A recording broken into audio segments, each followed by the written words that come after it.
I think all the indications are that that was an attack planned and carried out by that group.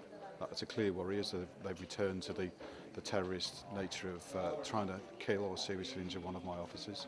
Clearly, there is little doubt this was a carefully planned attack to lure individual officers into a very isolated place, put them at risk and detonate a device that was clearly intended to either kill or seriously injure somebody. And I'm just grateful that despite the fact that the device went off, we're not now dealing with the funeral of one of my officers. There's no clear evidence yet that Brexit is motivating people to increase their confidence or to change the tempo of attacks against the police. Clearly we'll have to see how events work out in the next few weeks. Is that something that people come up and publicly say and actually attribute to the change of mood and attitude? I think at the end of the day, it's a well-rehearsed story. There's still a small number of people, and it is small, that are clearly intent on trying to carry out attacks on my officers to repeat the awful evil of the past rather than rely on politicians and dialogue to sort out some of the issues in our society. And I think actually the absence of government is a problem, and we need that leadership. We need the executive back in place so that policy can be implemented to improve the opportunity and the living conditions of particularly young people that may become disaffected and be recruited in a vulnerable state by dissident Republicans. We're not here to be political. My job is to sort of lead the operation response of the PSNI, but at the end of the day we need political support to do our job as well as we can.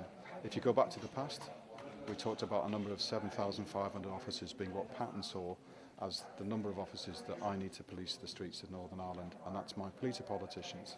At the end of the day, the Prime Minister made a commitment in England and Wales to increase the headcount of police officers by 20,000. When will we see our share here? Well, Brexit feeds into this. We've had a support, actually, which we're grateful for, to increase nearly 300 more officers to deal with some of the most immediate problems of Brexit. But at the end of the day, we can only speculate how this is going to play out. In the medium term, if I'm to provide a policing service, which the public of Northern Ireland have quite clearly said needs to be about more visibility and more people on the ground, I frankly need more officers to do it.